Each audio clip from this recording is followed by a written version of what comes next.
saya sarankan buat teman-teman dan Bapak Ibu semua agar selalu istiqomah apa yang sudah diberikan pencerahan-pencerahan oleh Pak Haji Dwi Susanto di video-video yang ada di pencerahan RDAY, sehingga kita juga punya guidance atau kita juga punya satu pedoman bagaimana kita menjalani dan lebih baik menjadi manusia yang seutuhnya. Nah, untuk kali ini saya mau bicara tentang jodoh dulu kali ya.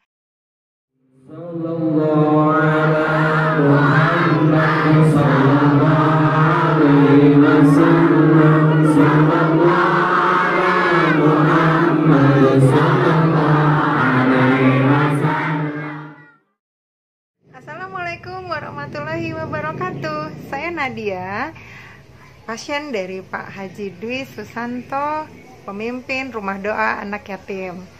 Nah, video kali ini adalah video yang keempat saya, dimana banyak juga animo dan para teman-teman semua yang sudah menyaksikan video-video saya sebelumnya mengenai banyak anugerah yang sudah diberikan sama Allah Subhanahu wa Ta'ala, dan karomah anak yatim dari Rumah Doa Anak Yatim telah merubah saya menjadi nasibnya lebih baik dan lebih baik lagi. Alhamdulillahirobbilalamin. Saya juga berharap semua pasien-pasien dari Rumah Doa Anak Yatim bisa mengikuti jejak-jejak kami, para pasien-pasien yang sudah berhasil melampaui anugerah apapun yang sudah diberikan sama Allah Subhanahu wa Ta'ala. Nah, video saya sebelumnya mengenai tips and trick gimana caranya untuk melakukan 18 ilmu kandang yang memang menjadi titik pointers terpenting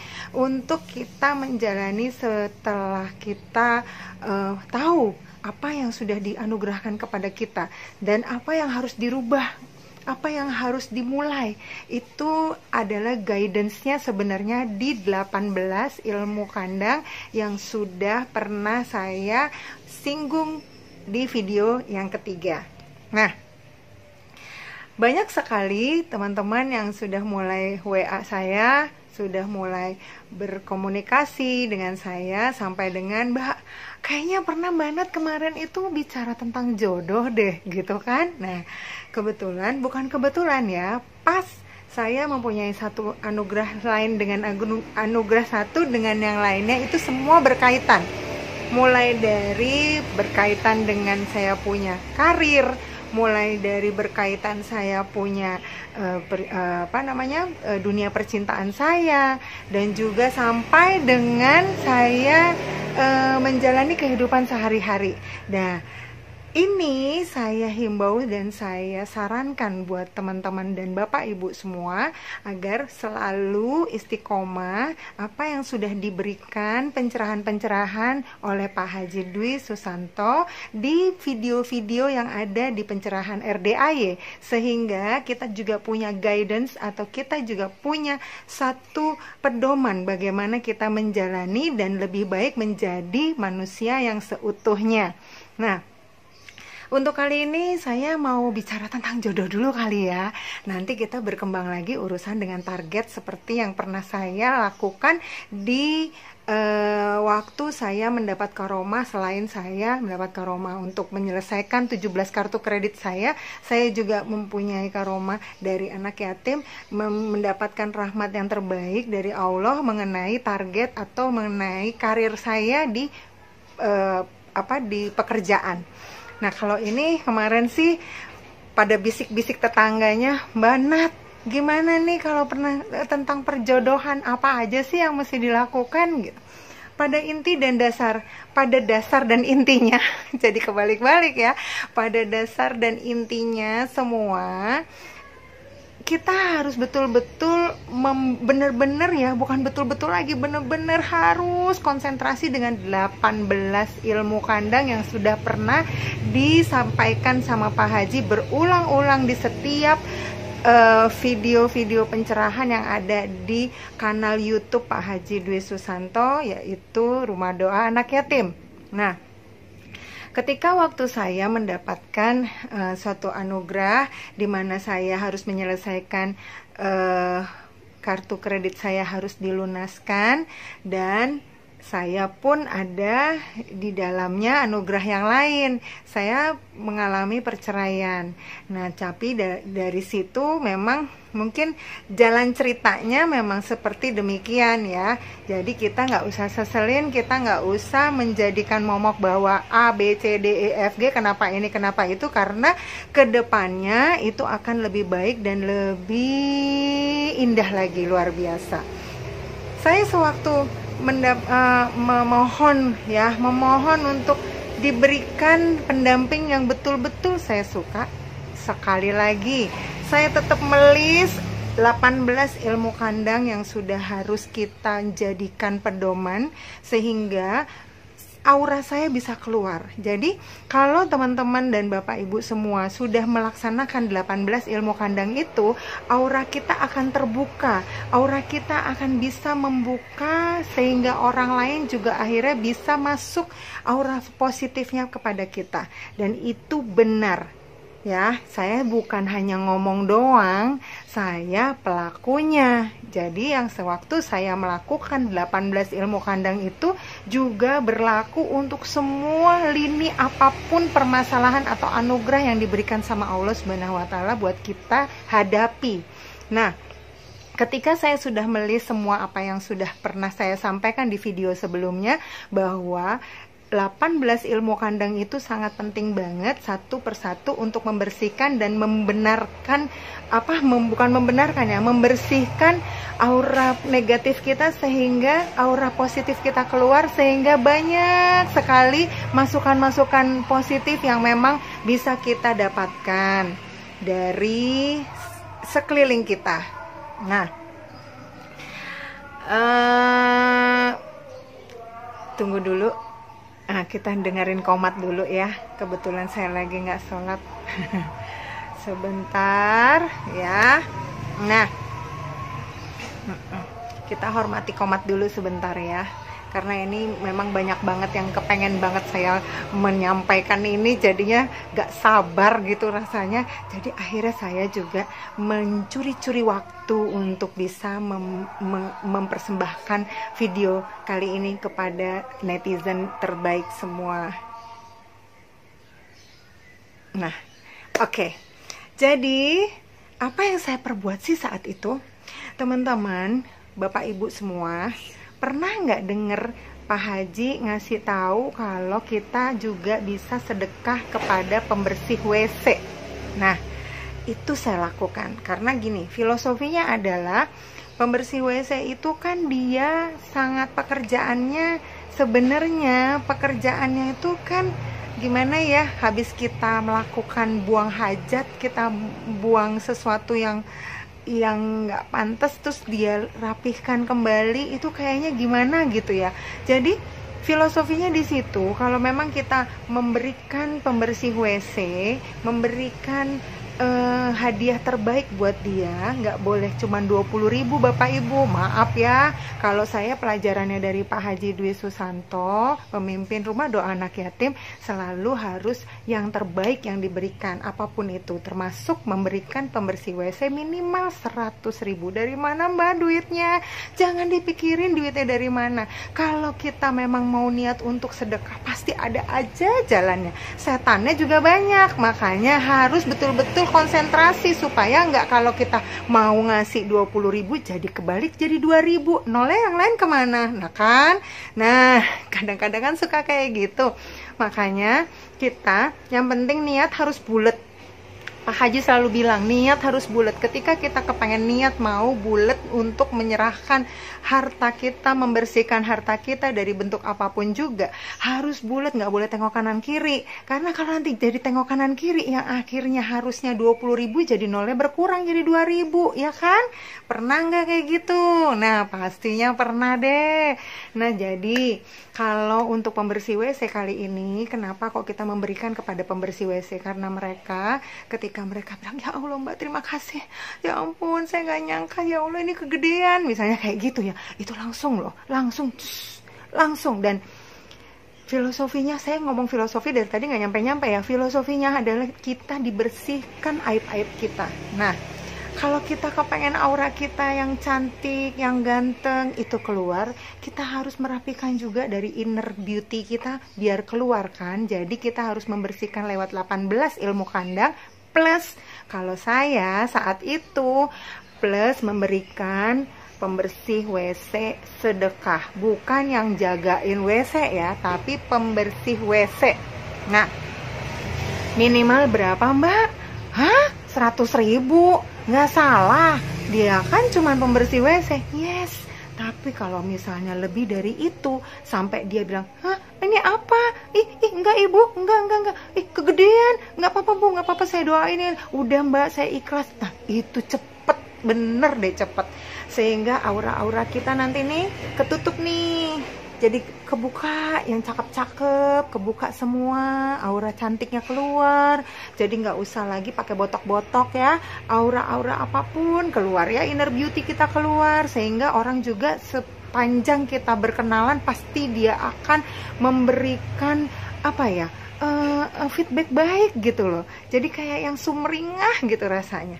Nah jadi intinya adalah sedekah subuh tetap, kalau memang harus sih sebenarnya kalau subuh tuh karena bagus banget sedekah subuh, dan pembersih WC juga sedekah apa yang kita punya. Nah sekarang gini pengertian saya selama saya mempelajari di rumah doa anak yatim, yang namanya bersedekah itu yang kita punya, yang kita sayang, bukan yang layak dipakai oleh kita dan kita udah bosen, bukan. Jadi jangan pernah ngasih sedekah yang judulnya sedekah adalah yang kita udah bosan terus kita kasih, jangan. Justru ini masih suka nih jam nih, masih suka banget, sejarahnya luar biasa, kita sedekahkan, nanti akan dapat yang lebih besar daripada itu. Beneran, saya menyedekahkan saat itu yang kemarin-kemarin tuh ya kan, ini kan banyak banget hajat yang saya mau ya, di samping saya mau untuk urusan apa namanya, kartu kredit saya selesai, terus untuk urusan pekerjaan saya oke, untuk urusan perjodohan saya juga lancar. Jadi banyak bentuk-bentuk sedekah yang saya berikan, sampai dengan halnya sedekah yang saya suka, mulai dari jam, mulai dari apa yang saya punya, apa yang saya suka, saya masih pakai kan mbak, tenang aja, nanti diganti lebih dari yang itu beneran. Misalnya kita kepengen jam yang modelnya apa gitu ya, terus udah gitu kita ekspektasinya kalau kita kepengen yang itu pastinya nanti akan akan kebeli nggak ya, nggak usah mikir gitu. Pokoknya berbuat baik, berbuat apa yang Allah suka, cari tahu apa yang Allah suka, lakukan apa yang Allah suka, sehingga kita juga bisa memberikan penuh. Bucinnya cuman sama Allah, jangan sama manusia. Bucin hanya untuk Allah. Kalau kita udah bucin, nanti Allah akan lebih bucin ke kita, beneran. Nah jadi saat kemarin itu setelah saya menyedekahkan ke pembersih WC untuk menutupi semua aib-aib saya, menutupi semua apa yang memang menjadi aura jelek saya. Terus saya menjalani 18 ilmu kandang itu dengan list-list yang memang harus saya lakukan setiap hari, yang sudah pernah saya beri informasi ke teman-teman dan Bapak Ibu semua melalui video yang sebelumnya. Setelah itu saya ijab dengan berkata dan berdoa setiap saat mengucapkan ini, Allah memberikan jodoh terbaik saya ya, Allah memberikan jodoh yang terbaik menurut Allah, disesuaikan dengan saya. Nah, apa ya yang disesuaikan dengan saya maksudnya? Nah, maksudnya gini, kita kan kadang-kadang kepengen ada kriteria-kriteria tersendiri ya, yang kepengen tinggi, kepengen nggak hitam nggak putih-putih banget. Itu kalau saya ya, pengen tinggi, pengen gantengnya nggak putih-putih banget, pokoknya agak hitam-hitam manis gitulah. Terus udah gitu dia juga pawakannya manly lah, terus family man. Manly tuh kan maksudnya tuh kayak jantan gitu loh, kelihatannya tuh dadanya bidang, badannya bagus. Saya lebih ke fisik memang, mohon maaf banyak banget. Saya lebih ke fisik, karena kalau saya dapatkan informasi saat itu sama Pak Haji, kalau kantong Nat, Mbak, katanya Pak Haji, bisa di-upgrade, tapi kalau muka susah kita mau nge-upgrade. Orang kan di apa namanya, di operasi plastik juga nggak sempurna amat, ya nggak? Nah, jadi akhirnya aku mikir, oh iya bener juga ya. Jadi kalau gitu saya milih yang innernya baik, inner beauty-nya baik ya. Pawakannya juga oke. Nah, walaupun mungkin kantongnya bisa saya upgrade nantinya gitu.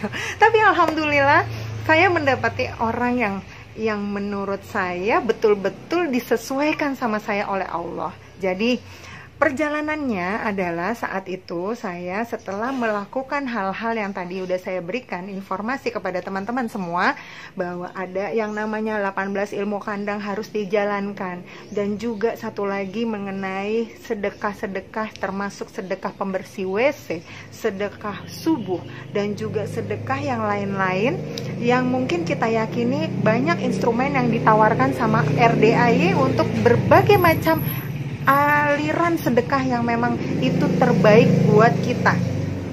Nah, saya lakukan itu. Udah saya lakukan, saya pede untuk menjalankan. Terus cowoknya yang mana, Mbak? Di mana kita cari cowoknya? Karena jujur aja saya nggak pernah ada yang cocok sama referensi dari teman-teman saya. Terus kita mau nyari kemana? Masa ya iya kita mejeng? Nggak mungkin juga kan? Nah, saya semua sudah saya rapihkan dalam diri batin saya berdoa seperti yang udah saya sampaikan tadi. Alhamdulillah ada aplikasi perjodohan yang saya ikuti sehingga kami bertemulah di situ. Nggak takut, Mbak? Hah? Nggak takut? Kira-kira kan banyak modusnya kalau yang kayak gitu. Banyak crime yang mungkin kita pernah tahu di YouTube ya, juga ada ya, apa namanya sih istilahnya, crime apa gitu ya, untuk dia modusnya lewat yang pertemanan dari media sosial. Alhamdulillah, karena saya sudah seyakin-yakinnya untuk menjalani segala ibadah yang memang udah saya cari tahu dari video-video sebelumnya. Kan saya juga pernah cerita bahwa saya cari tahu banyak hal mengenai apa sih yang Allah suka, apa sih ibadah yang memang harus kita jalanin, mau yang wajib, mau yang sunnah. Nah, dengan itu saya meyakini bahwa saya nggak perlu takut apapun yang terjadi ketika di depan mata saya sudah terhampar yang namanya kesempatan itu. Kesempatan itu pasti adalah izin Allah juga. Nah, saya meyakini bahwa itu adalah diizinkan sama Allah. Ketika saya udah mendapati cowok-cowok lah ya, gini ya, ternyata ada satu klik gitu ya, yang ternyata memang jalan ceritanya juga amazing banget. Dan ini hasil dari jawabannya itu hasil dari apa yang sudah kita lakukan tadi. Nah, jadi setelah saya berkenalan di chatting, dan juga suami saya ini datang ke kantor saya. Dan memang saya kalau bertemu di kantor, saya nggak pernah bertemu di public area dan juga di rumah, karena menurut saya tidak safety. Jadi saya bertemunya di kantor. Ini tips ya, karena jujur aja zaman sekarang kita perlu juga jaga-jaga. Kalau di kantor kan banyak teman-teman ya, termasuk security yang menjadi teman kita gitu. Jadi kayaknya agak-agak ini juga gitu ya, maksudnya disegani lah gitu ya, paling tidak beramai-ramai. Kan kita juga perempuan yang nggak bisa aneh-anehin gitu ya. Nah, makanya saya bertemu di kantor, dan alhamdulillah suami saya mau untuk kita mengadakan pertemuan di kantor. Saat itu saya bincang-bincang untuk memverifikasi apa yang sudah kita bicarakan di chatting. Nah, saya sebelumnya sudah melis. Nah, sekali lagi saya tetap pakai judulnya ngelis. List apa yang saya mau, bukan list apa yang lingkungan saya mau, karena itu penting banget. List apa yang kita mau, maksudnya ketika nanti kita ada yang poin 1 sampai 10, itu mungkin tidak akan sempurna orang kita terima dengan hal itu dengan 10-10-nya sesuai. Tapi paling tidak ada 3 atau 4 poin yang bisa kita toleransi. Nah, kira-kira jenis apa yang bisa kita toleransi? Mungkin jenisnya nggak terlalu ganteng mungkin bisa kita toleransi, atau nggak terlalu banyak duitnya juga kita bisa toleransi. Jadi list itu penting, apa yang kita mau. Ketika yang kita mau itu sudah kita dapati, sudah kita mengerti akan diri kita sendiri, itu adalah guidance atau pedoman untuk kita mendapatkan menjadikan kekuatan. Jadi kekuatan apa? Ketika nanti ada toleransi yang harus saya sepakati di kemudian, saya nggak protes gitu. Jadi kan memang kalau perempuan itu kadang-kadang suka ada banyak protesnya. Jadi saya menghindari itu, memitigasi resiko-resiko. Kira-kira kalau yang kayak gini saya bisa toleransi nggak ya? Kalau yang seperti ini saya bisa toleransi nggak ya? Kalau yang seperti ini saya toleransinya seperti apa ya? Nah, itu saya list dan saya tulis satu persatu.